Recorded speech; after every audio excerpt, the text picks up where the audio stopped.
Hello students, आज हम लोग पढ़ेंगे class 10 physics electricity chapter first part 4 heating effect of current.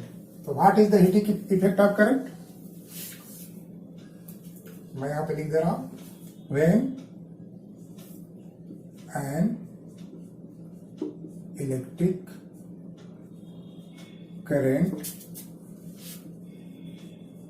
passes through a high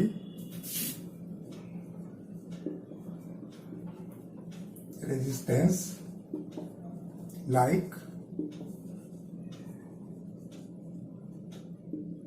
nichrome wire or a heating device भी ले सकते हैं। तो when an electric current passes through a high resistance like nichrome wire, it becomes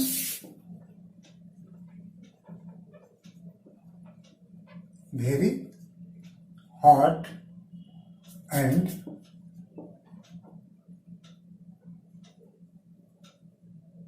produce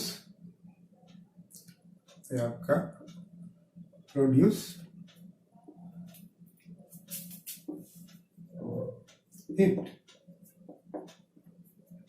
it is called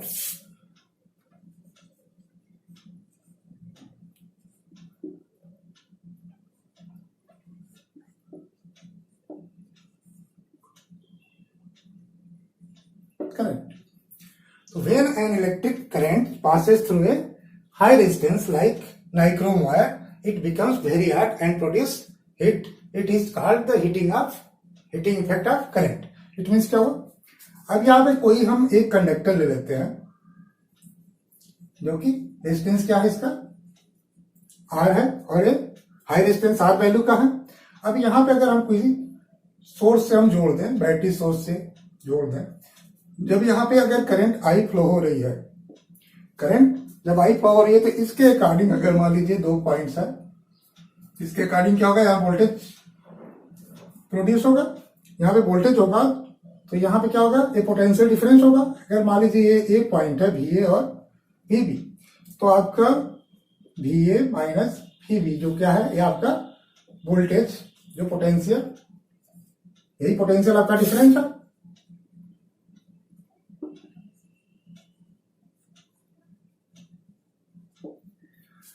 हमने क्या पढ़ा था, potential difference,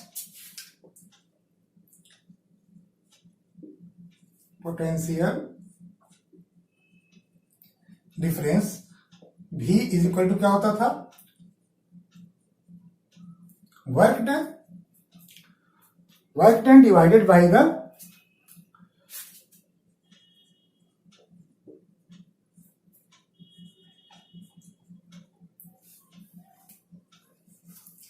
electric charge.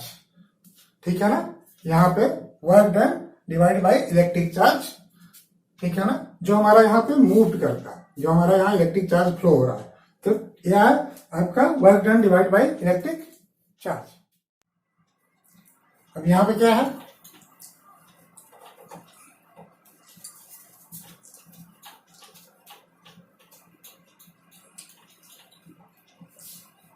अगर यहाँ पे पोटेंशियल डिफरेंस हमारा V है, हमने पढ़ा potential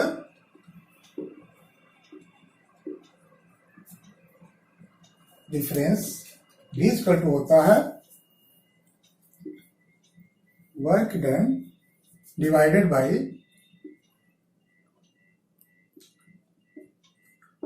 quantity of moving electric charge. अगर वर्क डन हमारा W हो और हमारा जो मूविंग चार्ज है हमारा Q हो, तो W upon Q equal to V। अब हमारा क्या है, हीटिंग इफेक्ट ऑफ करंट। अगर हमारा यहां से करंट जब फ्लो होता है तो हमारा रेजिस्टेंस ऑफ वर्क क्या, रेजिस्टेंस क्या होता है, फ्लो ऑफ चार्ज का अपोज करना। इसकी प्रॉपर्टी क्या होती है कि जो फ्लो चार्ज हो रहा है उसका अपोज करना। तो इस अपोज करने की वजह से क्या होता है, इलेक्ट्रिकल एनर्जी क्या हो जाती है, कन्वर्ट होती किसमें, हीट में होती है। तो यहाँ पे जो हमारी इलेक्ट्रिकल एनर्जी है ये किसमें कन्वर्ट हो रही है, हीट में कन्वर्ट हो रही है। वैसे बहुत से अप्लायंसेस है जो कि सारी इलेक्ट्रिकल एनर्जी को हीट में कन्वर्ट नहीं करते हैं, बट यहाँ पे क्या है, जैसे कुछ हमारे फैंस है या मूविंग डिवाइसेस, हमारे जो मोटर्स वोटर्स हैं, तो क्या है, ये क्या करते हैं, इलेक्ट्रिकल एनर्जी को मैकेनिकल एनर्जी में चेंज करते हैं। बट हमारे जो हीटिंग डिवाइसेस है, लाइक हमारा आयरन हुआ, टोस्टर हुआ, हमारा कोई भी गीजर हुआ, ये सब जितने भी हीटिंग डिवाइसेस हैं, ये क्या करते हैं कि हमारे इलेक्ट्रिकल एनर्जी को मोस्टली हीट में कन्वर्ट करते हैं। तो इनके रेजिस्टेंस क्या होते हैं, हाई होते हैं, इनके रेजिस्टेंस हाई होते हैं। तो क्या करते हैं, जिस तरह का हम कोई फोर्स लगाते हैं, जैसे हम कोई फोर्स लगाते हैं किसी मास पे, जब हम फोर्स लगाते हैं तो क्या होता है, यहाँ पे फ्रिक्शन होता है। तो जो फ्रिक्शन की वजह से यहाँ पे क्या होता है, हीट जनरेट होता है। तो सिमिलरली समझ लीजिए कि रेजिस्टेंस भी यहाँ क्या करता है, जो फ्लो ऑफ चार्ज होता है वहां पे एक फ्रिक्शन बनाता है, जो इसको फ्लो होने से रोकता है, जिसकी वजह से यहाँ पे क्या होता है, हीट हमारा प्रोड्यूस होता है। तो अगर हम यहाँ पे आते हैं तो हमारा क्या होगा, वोल्टेज इक्वल टू हो जाएगा वर्क अपॉन आपका quantity of electric charge, W upon Q। यहाँ पे इलेक्ट्रिक चार्ज को हमने Q से डिनोट किया, यहाँ पे W वर्क डन है। तो यहाँ पे क्या हो जाएगा, अगर हम W ले लें तो क्या हो जाएगा, W इक्वल टू क्या हो जाएगा, V इंटू Q। अब हमारा वर्क यूनिट क्या होती है, हमारी वर्क यूनिट होती है जूल्स होती है। अब यहाँ पे W equal to V into Q हो गया। हमने क्या पढ़ा था, Q इक्वल टू पढ़ा था, I इक्वल टू क्या था, अगर करंट I अगर जा रही तो I इक्वल टू क्या है, rate of flow of charge, I equal to Q by T। तो Q इक्वल टू हो जाएगा I इंटू T। अगर Q की वैल्यू यहाँ पे पुट कर दे I और T के फॉर्म में तो क्या हो जाएगा, W इक्वल टू हो जाएगा V into I into T। और नेक्स्ट हमने ओम्स लॉ में पढ़ा था, V इक्वल टू होता I इंटू R पढ़ा था, V equal to I into R। अगर V की भी वैल्यू उठा के यहाँ पे पुट कर दें तो क्या हो जाएगा, W equal to I R multiply by I into T. तो W इक्वल टू क्या हो जाएगा, I square R into T. हमारा यहाँ W क्या है, जो वर्क डन है, यही क्या है, हीट के रूप में डिसिपेटेड हो रहा है। तो हमारा यहाँ वर्क क्या है, यहाँ हमारा जो एनर्जी हमारी लग रही है, एनर्जी किसके रूप में निकल रही है, हीट के रूप में बाहर आ रही है। तो हमारा ये वर्क डन क्या है, equal to the heat energy के बराबर होगा। तो यहाँ लिख सकते हैं हीट एनर्जी को किससे डिनोट करते हैं, H से। तो H इक्वल टू क्या हो जाएगा, I square R into T, I square R into. अब यहाँ पे क्या है, यहाँ पे फार्मूला को हम ऊपर लिख लेते हैं। यहाँ अगर देखें तो क्या है, W equal to I square R into T था। यहाँ पे जो हमारा वर्क डन है, यहाँ क्या हो रहा है, जो इलेक्ट्रिकल एनर्जी है वो कन्वर्ट हो रही है हीट एनर्जी में, ठीक है ना। तो हम पहले ही पढ़े थे, energy can neither be created not destroy, ना तो हम एनर्जी को क्रिएट कर सकते हैं ना ही डिस्ट्रॉय कर सकते हैं। क्या होता है, केवल एनर्जी का एक फॉर्म से दूसरे फॉर्म में चेंज होता है, it change be one form to another form. तो यहाँ पे क्या, यहाँ पे जो हमारा वर्क डन है किसमें चेंज हो रहा है, हीट एनर्जी में चेंज हो रहा है। ये क्या हो रहा है, ये heat energy,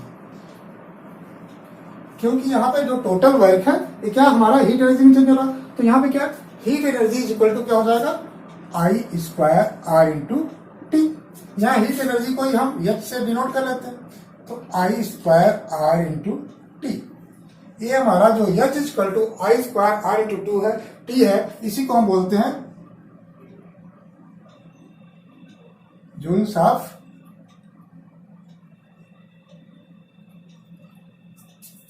joules law of heating बोलते हैं, जूल्स लॉ ऑफ हीटिंग। अब जूल्स लॉ ऑफ हीटिंग, अब इसमें देखें तो किस पे डिपेंड कर रहा, अगर हम यहाँ पे बात करें तो अब यहाँ पे फार्मूला क्या हो गया, H इक्वल टू हो गया I square R into T. तो किस पे डिपेंड कर रहा, हीट जो है, heat is directly proportion to square of current. एक स्क्वायर ऑफ करंट का क्या है, डायरेक्टली प्रोपोर्शनल है, और directly proportion to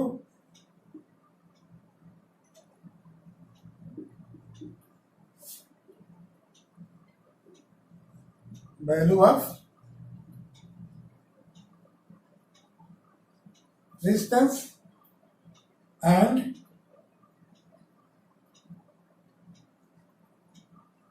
directly proportional to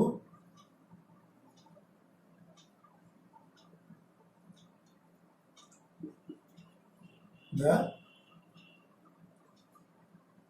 duration of time. Duration of time means जितने समय में हमारा चार्ज फ्लो हो रहा है, जो हमारा इलेक्ट्रिक चार्ज फ्लो हो रहा है, उस ड्यूरेशन के दौरान कितना हीट प्रोड्यूस हुई। तो हमारा टाइम के भी क्या है, डायरेक्टली प्रोपोर्शनल है, और रेजिस्टेंस के भी डायरेक्टली प्रोपोर्शनल है, और स्क्वायर ऑफ करंट के भी डायरेक्टली प्रोपोर्शनल है। तो यह चीज equal to I square R into T, इसको क्या बोलते हैं, जूल्स लॉ ऑफ हीटिंग। हमने हीट एनर्जी का फार्मूला क्या होगा, I square into R into T. अब अदर फार्मूला जाता है हीट एनर्जी क्या लिख सकते हैं, अब इसको देखा तो क्या लिख सकते हैं, यह चीज इक्वल टू लिख सकते हैं I into R into I into T. अब आई आर इक्वल टू क्या होता है, I into R equal to V होता। तो यहाँ पे क्या लिख सकते हैं, यह चीज इक्वल टू लिख सकते हैं V into I into T. एक हमारा फार्मूला हो गया, एक हमारा होगा I square into R into two, एक हो गया विदाउट आर के टर्म्स में, बिना रेजिस्टेंस के टर्म में क्या हो जाएगा, V into I into T. अब यहाँ पे एक और क्या हो सकता है, हमारा पे क्या होता है यहाँ पे, अब आई को किस पे, आई इंटू टी क्या होता है, I into T equal to होता है क्यू। तो यहाँ पे अगर वैल्यू पुट कर दें तो क्या हो जाएगा, एक हमारा फार्मूला हो गया चार्जेज और वोल्टेज के टर्म में हो गया, एक वोल्टेज करंट और टाइम के टर्म में हो गया, एक करंट रेजिस्टेंस और टाइम के टर्म में हो गया। अब नेक्स्ट आते हैं, एक किसके टर्म में हो जाएगा, अगर यहाँ पे क्या था, आई स्क्वायर आर था, ठीक है ना, तो यहाँ पे क्या लिख सकते हैं, आई स्क्वायर आर टी के टर्म में था, तो इसको लिख सकते हैं आई R multiply by I multiply by T. अब यहाँ पे आई को भी चेंज कर ले तो क्या हो जाएगा, आई स्क्वायर टू लिख सकते हैं वी बाई आर, तो ये इतने को तो हम भी लिख सकते हैं वी, और यहाँ पे क्या लिख सकते हैं V by R into T. Total क्या हो गया, V square into T by R, ठीक है ना। तो हमारे कितने, 1 2 3 1 2 3 4। यहाँ पे क्या, ये वोल्टेज के टर्म्स में है, रेजिस्टेंस के टर्म में और टाइम के टर्म में। तो हमारा जो हीट एनर्जी है वो यहाँ पे I square R into T भी है, आपका वी इंटू क्यू भी है, और V into I into T भी है, और V square into T divided by R भी है, ठीक है। अब नेक्स्ट आते हैं application of the heating effect of current. हमारा जो हीटिंग इफेक्ट ऑफ करंट का हमारे लाइफ में क्या क्या एप्लीकेशन, जैसे फर्स्ट आते हैं हम हीटिंग अप्लायंसेस पे। हमारे बहुत से ऐसे अप्लायंसेस हैं जिसमें हम हीटिंग इफेक्ट का यूज करते हैं, लाइक एग्जाम्पल है तो क्या है, जैसे हमारा इलेक्ट्रिक आयरन हुआ, वाटर हीटर्स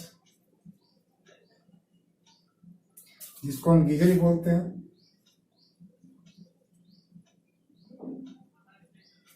आपका हो गया room heaters,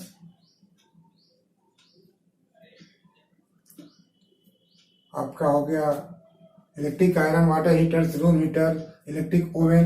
there are many examples for the application of the heating effect of current. अब क्या है, ये हमारा जनरली इसमें क्या होता है, नाइक्रोम रेजिस्टेंस। हमारे जितने भी यहाँ पे हीटिंग अप्लायंसेस हैं वो जनरली हीट प्रोड्यूस करते हैं, इसलिए हम यहाँ पे हाई रेजिस्टेंस का यूज करते हैं। इसके लिए हम क्या यूज करते हैं, नाइक्रोम वायर का यूज करते हैं। अब नेक्स्ट आते हैं application of heating effect of current में क्या है, इलेक्ट्रिक बल्ब। जो हमारा कन्वेंशनल बल्ब था जो पहले हम यूज करते थे, उसमें क्या होता था, अगर हम यहाँ पे एक बल्ब बनाए तो इसमें क्या होता था, हमारा एक फिलामेंट होता था, टंगस्टन मेटल होता था। It is used for the filament in the bulb. तो क्या होता था, इसका जो आपका मेल्टिंग पॉइंट जो होता था वेरी हाई होता था, अबाउट 3380 डिग्री सेंटीग्रेड। अब यहाँ पे अब जब इसको हीट, जब इसमें हम इलेक्ट्रिक करंट फ्लो होता था, क्या होता था, ये हीट प्रोड्यूस करता था, हीट हो जाता था। हीट होने के कारण क्या था, ये लाइट इमिट करता था, ये लाइट इमिट करता था। तो इसका यूज हम किसमें, फिलामेंट के रूप में यूज करते थे टंगस्टन मेटल का। ये जब इसका टेम्परेचर कितना होता था 22,500 डिग्री सेंटीग्रेड, इस पे क्या करता था, ये आपका लाइट इमिट करता था। अब यहां पे इसको ऑक्सीडाइज ना हो, इसके लिए हम इसमें क्या करते थे, नियान या नाइट्रोजन गैस या दोनों इसके अंदर फिल करते थे। ये दोनों नॉन रिएक्टिव गैसेस होती थी जो कि इसको ऑक्सीडाइज होने से बचाती थी। तो हमारा क्या होगा, नेक्स्ट हमारा इलेक्ट्रिक बल्ब, जो ये भी किस पे काम कर रहा है, ये भी आपका हीटिंग इफेक्ट ऑफ करंट के फिनोमेना पे वर्क करता है। अब नेक्स्ट आते हैं इलेक्ट्रिक फ्यूज। इलेक्ट्रिक फ्यूज क्या होता है, इसमें क्या होता है, ऐसे एक सर्किट होती है, ये क्या करती है, हमारा प्रोटेक्टिव करती है इलेक्ट्रिक अप्लायंसेस को।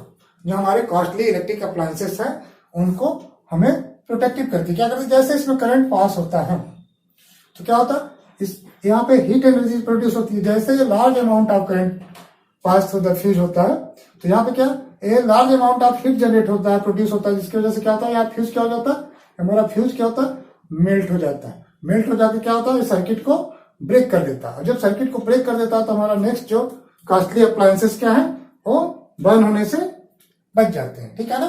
तो हमारे ये 3 मेन यूज है the heating effect of the current. Next आते हैं इलेक्ट्रिक पावर।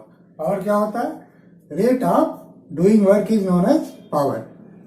क्या हो जाएगा, work done divided by time. अगर लिखे तो इलेक्ट्रिक पावर क्या है, तो electric power is the electric work done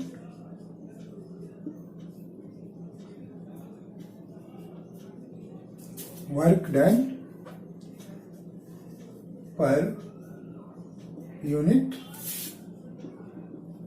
time. अगर पावर को अगर हम P से डिनोट करें तो P इजकल टू हो जाएगा W अपॉन T। अगर T इजकल टू 1 सेकेंड ले यानी यूनिट टाइम ले तो P इजकल टू क्या हो जाएगा, W।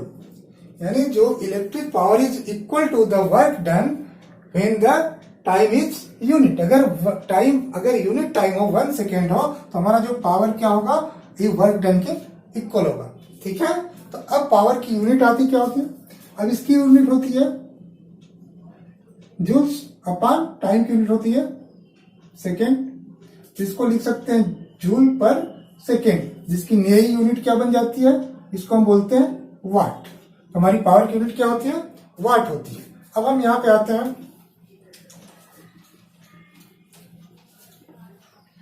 अब यहाँ पे क्या है, P equal to W by T। यहाँ वर्क डन क्या है, इलेक्ट्रिक वर्क डन। तो इलेक्ट्रिक वर्क डन का भी जस्ट हमने जिक्र किया था, तो W इजकल टू हमने क्या लिखा था, Q इंटू V लिखा था। तो अगर यहाँ पे एक फर्स्ट फार्मूला देखा जाए तो क्या हो जाएगा, Q into V divided by T। तो एक तो हो गया Q into V divided by T, एक फार्मूला आपका फर्स्ट हो गया। सेकेंड फार्मूला हो जाएगा Q by T। Q by T is also known as current, I जिससे डिनोट करते हैं। तो यहाँ पे Q बाई T को हम क्या लिख सकते हैं, I। तो नेक्स्ट हो गया IV। सेकेंड फार्मूला हमारा क्या हो जाएगा, IV। V को अगर देखा जाए तो V इजकल टू लिखते हैं I इंटू R। अगर V की वैल्यू यहाँ पे पुट करें तो क्या हो जाएगा, I multiply by IR equal to क्या हो जाएगा, I स्क्वायर R। तो नेक्स्ट पावर का फार्मूला क्या हो गया, I स्क्वायर R। अगर यहाँ पे I को भी R के भी वोल्टेज के भी टर्म में लिखें तो क्या लिख सकते हैं, I इक्वल टू लिख सकते हैं V डिवाइड बाई R। तो यहाँ पे I की वैल्यू अगर पुट करें तो क्या हो जाएगा, V into V by R equal to क्या हो जाएगा। तो पावर यहाँ पे क्या है, वोल्टेज और इलेक्ट्रिक चार्ज के फॉर्म में है। यहाँ पे पावर का जो फार्मूला है क्या है, आपका करंट और रेजिस्टेंस के फॉर्म में है। यहाँ पे क्या है, वोल्टेज और रेजिस्टेंस के फॉर्म में है। यहाँ पे आपका वोल्टेज, चार्ज और टाइम के फॉर्म में है। ठीक है। तो यहाँ पे there are the different formula of the power. Next आते हैं commercial unit of electrical energy, जिसको हम रिप्रेजेंट करते हैं किलोवाट आवर। ठीक है। पहले इसका जिक्र करने से पहले हम आते हैं किसी अप्लायंसेस पे। जैसे सपोज करिए हमने बल्ब को ले लिया। अक्सर कोई भी आप इलेक्ट्रिकल अप्लायंसेस लेते हैं तो उस पर रेटिंग लिखी होती है। जैसे बल्ब पे अगर रेटिंग लिखी है 220 volt and 100 watt, it means क्या हुआ? इट मीन्स हुआ कि अगर 220 वोल्ट की सप्लाई अगर बल्ब को दिया जाए तो वो पर सेकेंड 100 वाट की एनर्जी, इसकी पावर क्या है? 100 वाट। इसका मतलब पर सेकेंड वो 100 जूल्स एनर्जी क्या करेगा? हीट के रूप में डिसिपेट करेगा, बाहर निकालेगा। ठीक है ना?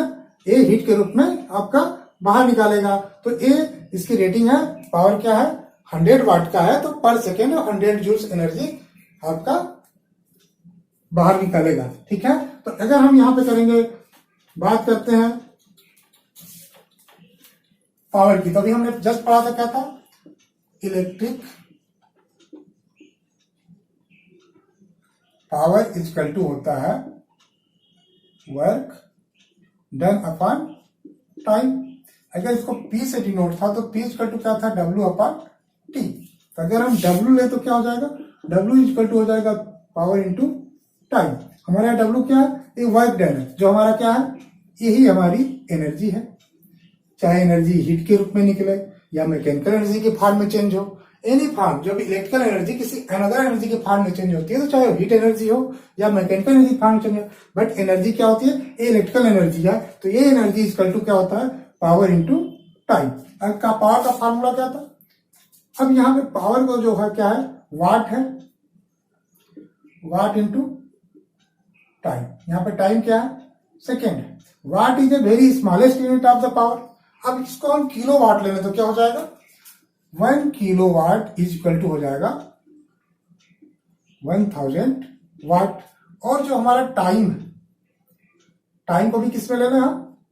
आवर में ले लें। तो यहां पे अब इसको अगर हम किलो वाट ले लें वाट की जगह पे, और यहां पे हम इसको आवर ले लें, यानी 1 किलो वाट अगर 1 आवर, यानी 1 आवर में अगर 1 किलो वाट एनर्जी हमारी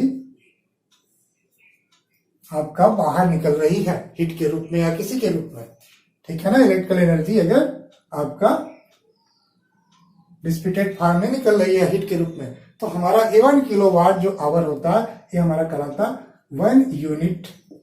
1 यूनिट, इसी को हम बोलते हैं 1 यूनिट। और ये हमारी जो है एक कॉमर्शियल एनर्जी किसमें हम मेजर करते हैं? किलो वाट आवर में मेजर करते हैं। ठीक है?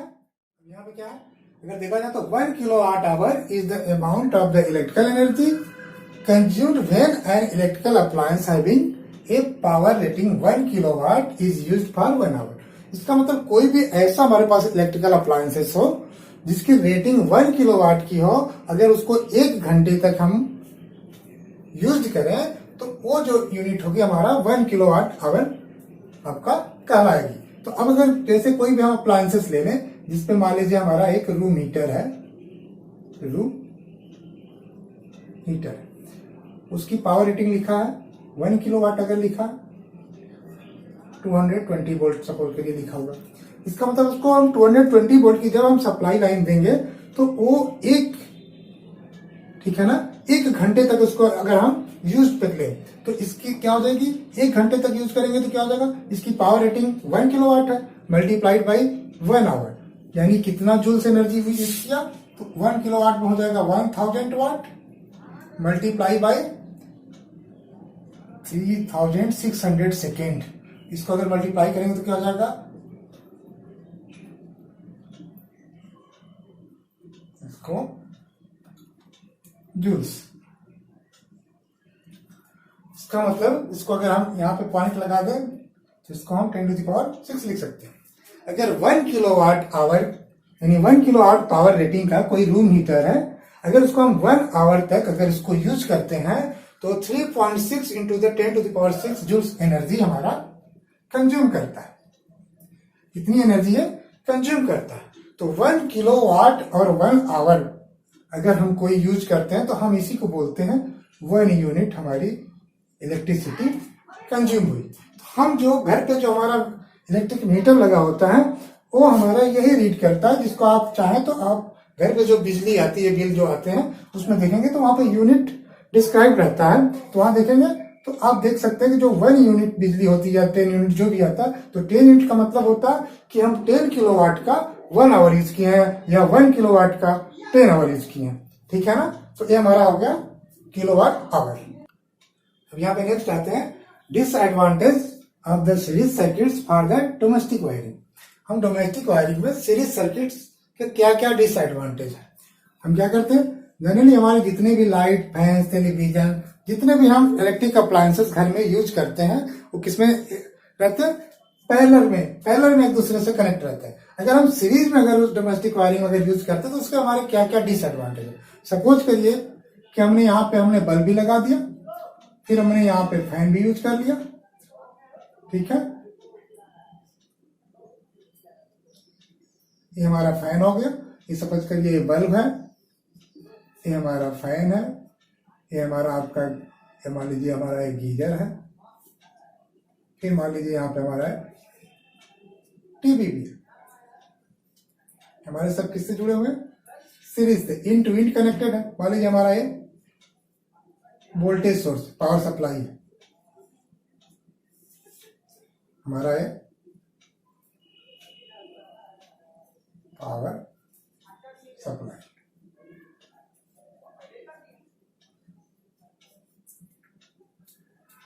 अब यहाँ पे एग्जांपल के तौर पे मैंने electric bulb, fan, geyser, television, there are 4 electric appliances are connected in series, in to in connect है। अब यहाँ पे पावर सप्लाई सपोज करिए 220 वोल्ट हमारी पावर सप्लाई है। अब यहाँ पे क्या होगा, अगर ए फर्स्ट क्या कह रहा है, अगर ए सीरीज में कहे तो क्या है, if 1 electric appliances stop working. अब सपोज करिए कोई इसमें से एक हमारा इलेक्ट्रिक अप्लायंसेस खराब हो जा रहा है। अगर एक खराब हो जा रहा तो क्या होगा, एक खराब हो गया तो अभी क्या इसमें जो करंट हमारा पास हो रही है, तो अभी सारे इलेक्ट्रिक अप्लायंसेस में सेम करंट पास हो रही है। अगर एक इलेक्ट्रिक अप्लायंसेस खराब हो जाएगा तो यहाँ पे क्या हो जाएगा, ये सर्किट क्या हो जाएगी, अभी ब्रेक हो जाएगी। जैसे ब्रेक होगी तो क्या हो जाएगा, इसमें से नेक्स्ट अप्लायंसेस को कोई करंट पास नहीं होगी।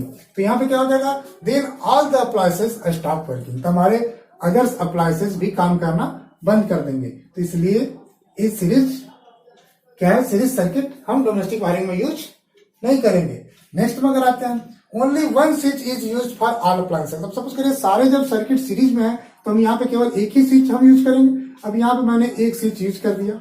अब हम जैसे इस स्विच को ऑन करेंगे तो क्या होगा, सारे इलेक्ट्रिक अप्लायंसेस एक साथ ऑन होंगे। जैसे करंट होगी तो करंट इसमें भी आपका कंज्यूम होगी, इसमें भी कंज्यूम होगी, इसमें भी कंज्यूम होगी और इसमें भी कंज्यूम होगी।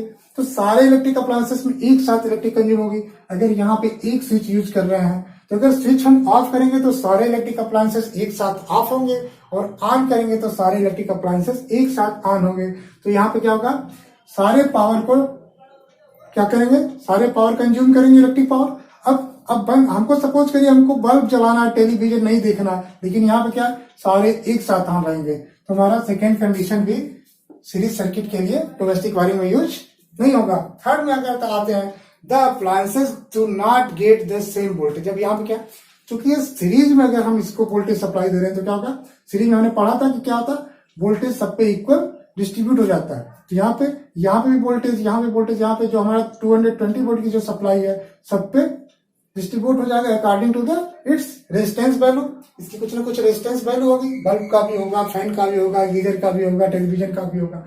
यहाँ पे क्या होगा, जब हमारा सबको प्रॉपर वोल्टेज जब नहीं मिलेगा तो ये क्या करेंगे, ये प्रॉपर वर्क नहीं करेंगे, क्योंकि सारी भी हमारी जो इलेक्ट्रिक अप्लायंसेस होती है उस पर पावर रेटिंग के साथ वोल्टेज भी मेंशन रहता है। तो यहाँ पे क्या है, थर्ड में भी क्या है, ये डिसएडवांटेज।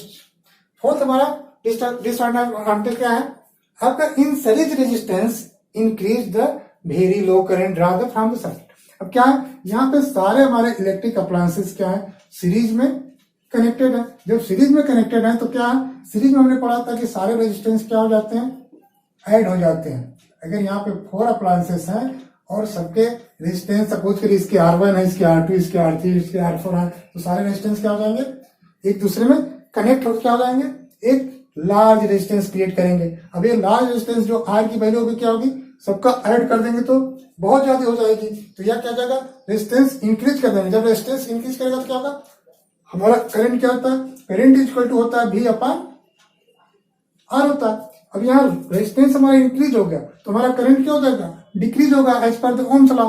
तो हमारा जब करंट डिक्रीज होगा तो क्या होगा, हमारी इसको प्रॉपर करंट नहीं मिलेगी। किसी भी अप्लायंसेस को जो करंट चाहिए, जिस रेटिंग के हिसाब से इसको करंट चाहिए, वो जब करंट इसको नहीं मिलेगी तो कोई भी हमारा इलेक्ट्रिक अप्लायंसेस प्रॉपरली वर्क नहीं करेगा। तो इसके इतने ड्रॉबैक हैं।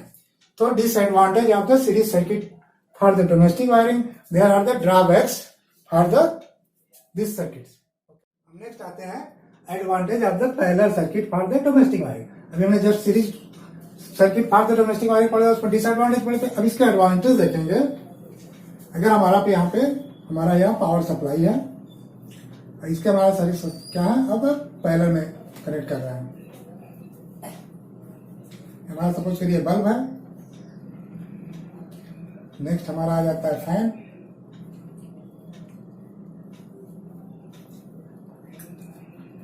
नेक्स्ट हमारा सपोज करिए कोई ये हमारा गीजर इंस्ट्रूमेंट है। नेक्स्ट हम ले लेते हैं, यहाँ भी हम स्विच लगा देते हैं, एक स्विच यहाँ लगा देते हैं। हमारा क्या है, टेलीविजन। हमारे यहाँ पहले क्या था, ये हमने 4 एग्जांपल्स लिए थे। हमने ये हमारा ये फैन है, पहले हमने इसको सीरीज में सर्किट्स को जोड़ रखा था। अब यहाँ पे मैंने सारे को पैरेलल में कनेक्ट कर रखा है। अब यहाँ पे हमारा जो पावर सप्लाई है जनरली कितना 20 वोल्ट का हमारा घर पे सप्लाई होता है। तो अब यहाँ पे देखेंगे हमारा क्या है, पावर सारे हमारे जितने भी इलेक्ट्रिकल अप्लायंसेस हैं all are connected in parallel combination. अब यहाँ पे क्या है, फर्स्ट देखें तो एडवांटेज क्या है, if one electric appliances stops working due to some defect then all other appliances help keep working normally. अगर इसमें क्या है, कोई भी अगर इलेक्ट्रिक अप्लायंसेस सपोज करिए सबके स्विच हमारे ऑन है तो हमारे सारे इलेक्ट्रिक अप्लायंसेस वर्क कर रहे हैं। अब सपोज करिए हमारा बल्ब यहाँ से फ्यूज होकर खराब हो जाता है तो हमारा क्या होगा, बाकी सारे वर्क करेंगे। क्यों, क्योंकि जो यहाँ से करंट फ्लो होगी इसमें तो फ्लो नहीं होगी क्योंकि हमारा खराब हो गया, बट इसमें हमारा फ्लो होगी, इसमें फ्लो होगी, इसमें फ्लो, क्योंकि सारे सेपरेट है। तो क्या फर्स्ट इसका एडवांटेज क्या है, अगर कोई भी अप्लायंसेस हमारे खराब हो जाते हैं तो हमारे अदर अप्लायंसेस पे उसका कोई इफेक्ट नहीं पड़ता। अब नेक्स्ट में आते हैं, each electrical appliances for each switch. हम सारे इलेक्ट्रिकल अप्लायंसेस के लिए अलग अलग स्विच का अरेंजमेंट कर लेते हैं। अब इसके लिए अलग स्विच है, इसके लिए अलग स्विच है, इसके लिए अलग स्विच है, इसके लिए अलग स्विच है। ये स्विच 1 है, ये स्विच 2 है, ये स्विच 3 और ये स्विच 4 है। तो हमारे हर इलेक्ट्रिकल अप्लायंसेस के लिए सेपरेटली स्विच है, इसलिए हम इस स्विच की सहायता से केवल इसी अप्लायंस को ऑन ऑफ करेंगे। बट सीरीज में क्या था, एक ही स्विच से सारे इलेक्ट्रिकल अप्लायंसेस को ऑन ऑफ कर रहे थे, इसलिए वहां पे वो डिसएडवांटेज था और ड्रॉबैक था। यहाँ पे क्या है कि हम एवरी इलेक्ट्रिकल अप्लायंसेस के लिए अलग अलग स्विच का यूज कर सकते हैं। एक एडवांटेज आपका नेक्स्ट है। नेक्स्ट एडवांटेज क्या है, etch electrical appliances get same voltage. अब हमने पहले से पढ़ा था कि अगर कोई भी इलेक्ट्रिकल अप्लायंसेस या इलेक्ट्रिकल डिवाइस अगर पैरेलल में कनेक्ट है तो उस पे सारे पे जो पोटेंशियल डिफरेंस होगा क्या होगा, इक्वल होगा। सारे पोटेंशियल डिफरेंस क्या होगा, इक्वल होगा। तो जो पोटेंशियल डिफरेंस हमारा बल्ब पे होगा वही पोटेंशियल डिफरेंस हमारा गीजर पे होगा, वही पोटेंशियल डिफरेंस हमारा आपका फैन पे होगा, वही हमारा टेलीविजन पे होगा। तो हमको सारे पे पोटेंशियल डिफरेंस सेम है। तो हमारे जितने भी इलेक्ट्रिकल अप्लायंसेस होते हैं उस पे क्या रेटिंग होती है, एक तो पावर की रेटिंग होती है और होता है उस पे वोल्टेज की रेटिंग होती है। तो हमारा सब पे इक्वल वोल्टेज अगर सब पे इक्वल वोल्टेज अगर मिल रहा है तो सब क्या करेंगे, प्रॉपरली वर्क करेंगे। अब नेक्स्ट आते हैं, electrical appliances over high resistance is reduced due to which the current from power supply is high. वहां पे क्या था, जब सीरीज में सारे हमारे इलेक्ट्रिकल अप्लायंसेस अगर कनेक्ट होते थे तो उनके रेजिस्टेंस क्या हो जाते थे, वेरी हाई हो जाते थे, क्योंकि रेजिस्टेंस क्या होता है, सारे ऐड हो जाते हैं। बट पैरेलल में क्या होता है, पैरेलल में हमारा होता है 1 equal to R equal to क्या होता है 1/R1 R2 plus 1/R3 plus 1/R4। हमने यहाँ देखा था कि जो हमारा इक्विवेलेंट या रिजल्टेंट जो रेजिस्टेंस होता है वो क्या होता है, ये इसके जितने भी सबसे स्मॉलेस्ट रेजिस्टेंस की वैल्यू होती है उससे भी हमारा कम होता है। तो यहाँ पे क्या होता है, सारा रेजिस्टेंस क्या होता है, रिड्यूस हो जाता है।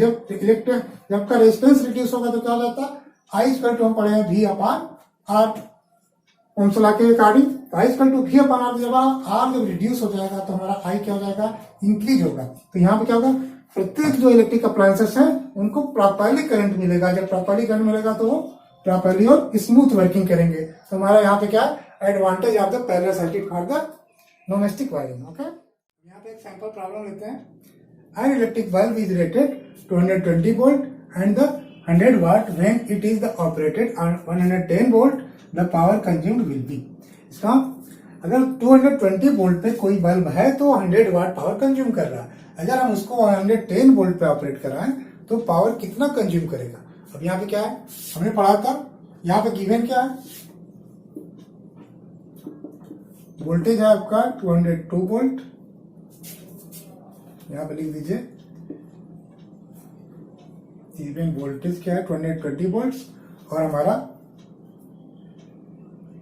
पावर है 100 वाट। हम ऐसा फार्मूला यूज करके, अब यहाँ पे क्या है, बल्ब को अगर हम वोल्टेज सप्लाई देंगे तो क्या होगा, उसमें क्या चेंज नहीं होगा, उसका जो रेजिस्टेंस होगा वो फिक्स होगा। ओम्स लॉ क्या कहता है, अगर हम वोल्टेज देते तो करंट हमारा इंक्रीज होता है, अगर वोल्टेज इंक्रीज हो रहा तो current increase, but remains resistance क्या होता है, कांस्टेंट रिमेन्स सेम होता है। तो अगर हम बल्ब का रेजिस्टेंस पी इक्वल टू क्या लिख सकते हैं, पी इक्वल टू लिख सकते हैं V square divide by R. मैंने चारों फार्मूला बताया था। यहाँ पे वोल्टेज के रूप में और रेजिस्टेंस के रूप में कौन सा फार्मूला यूज करेंगे, V equal to V square upon R. V क्या है, वोल्टेज है, R क्या रेजिस्टेंस है, तो V हमारा हो गया वोल्टेज और R हमारा हो गया रेजिस्टेंस। यहाँ पे R इक्वल टू क्या हो जाएगा, R इक्वल टू हो जाएगा V स्क्वायर अपॉन P। अब V की वैल्यू क्या है, V की वैल्यू हमारा 220 है, इसका स्क्वायर अपॉन पावर कितना 100 है। अगर इसको देखें तो क्या हो जाएगा,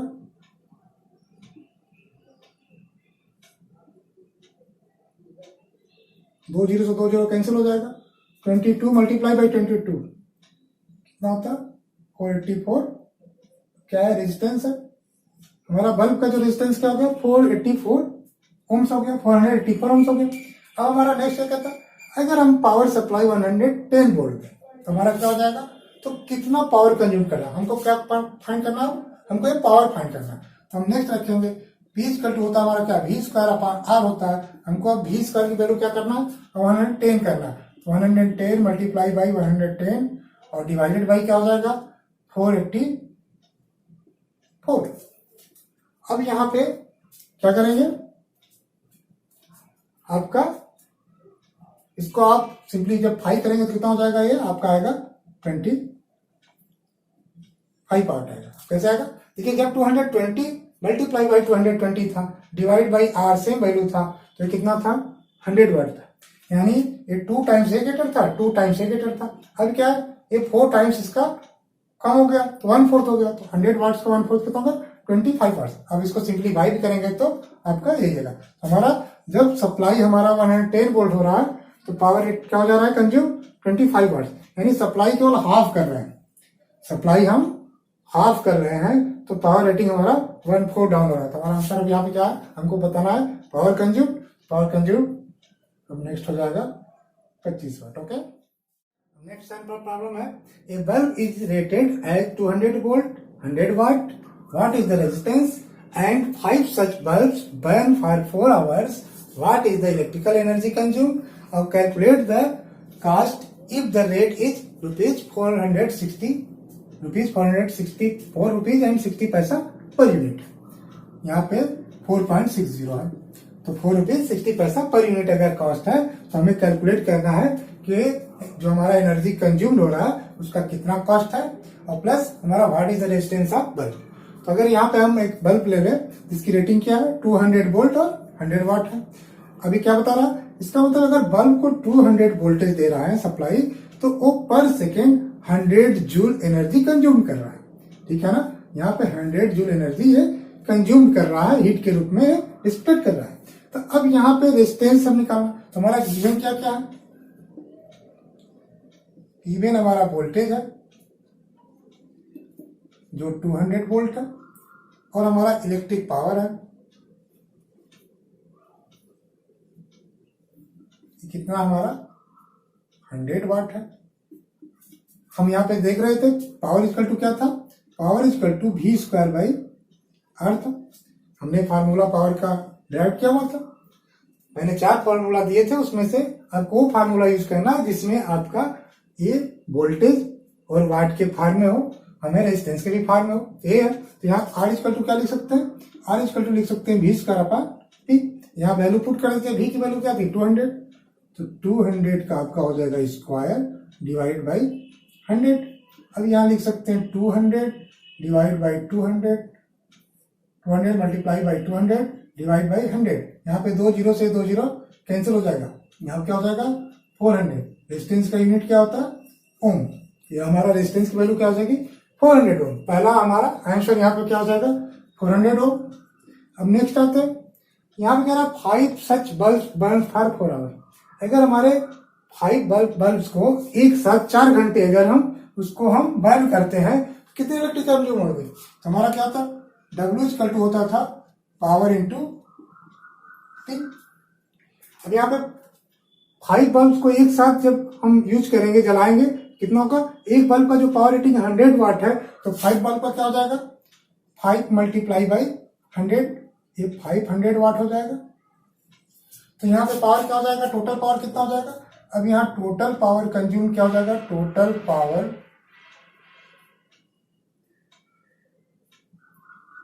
consumed by 5 bulb is equal to क्या हो जाएगा 5 मल्टीप्लाई बाई 100 इज 500 वाट। अब यहाँ पे 500 वाट और टाइम क्या है, हमने यहाँ पे पर यूनिट दिया हुआ, यूनिट का मतलब क्या होता था 1 किलोवाट 1 आवर, इसको बोलते हैं किलोवाट आवर। यानी 1 किलोवाट जब 1 आवर यूज करते हैं तो हम उसको बोलते हैं 1 यूनिट। तो हम यहाँ पे इसको किस में चेंज कर लेंगे, किलोवाट और आवर के फॉर्म में चेंज करेंगे। तो यहाँ टाइम तो ऑलरेडी हमारा आवर के रूप में दिया हुआ है, लेकिन यहाँ पे क्या है, हमारा जो वाट है इसको किस में चेंज करना होगा, किलोवाट में। तो यहाँ 1 किलोवाट इक्वल टू क्या होता है, 1 किलोवाट इक्वल टू होता है 1000 वाट। तो आपका 500 वाट इक्वल टू क्या हो जाएगा हाफ किलोवाट, इसको लिख सकते हैं 0.5 किलोवाट। अब यहाँ पे पावर को हम किस में चेंज कर लेंगे, किलोवाट में, और टाइम को भी किस में चेंज कर लेंगे, आवर में। तो यहाँ आवर में ऑलरेडी गिवन है, तो हम यहाँ पे केवल पावर को चेंज कर लेंगे। क्या हो जाएगा 0.5 मल्टीप्लाई बाई 4 इक्वल टू क्या हो जाएगा 2 किलोवाट आवर। अब यहाँ 2 किलोवाट आवर इक्वल टू क्या हो जाएगा 2 यूनिट, क्योंकि किलोवाट आवर को ही हम यूनिट भी डिनोट करते हैं। तो यहाँ पे 2 किलोवाट आवर हमारा इलेक्ट्रिक एनर्जी कंज्यूम होगा। It means 2 unit electric energy हमारा कंज्यूम हुआ। हम एक यूनिट का पर यूनिट हम कितना दे रहे हैं 4 रुपीज 60 पैसा। तो अब हम यहाँ पे आ जाते हैं, यहां लिखेंगे cost of electrical energy equal to क्या हो जाएगा, हमारा 1 यूनिट का कॉस्ट है 4 रुपीज 60 पैसा। क्या हो जाएगा, यहाँ पर 2 यूनिट है तो 2 मल्टीप्लाई बाई 4560 इक्वल टू क्या हो जाएगा,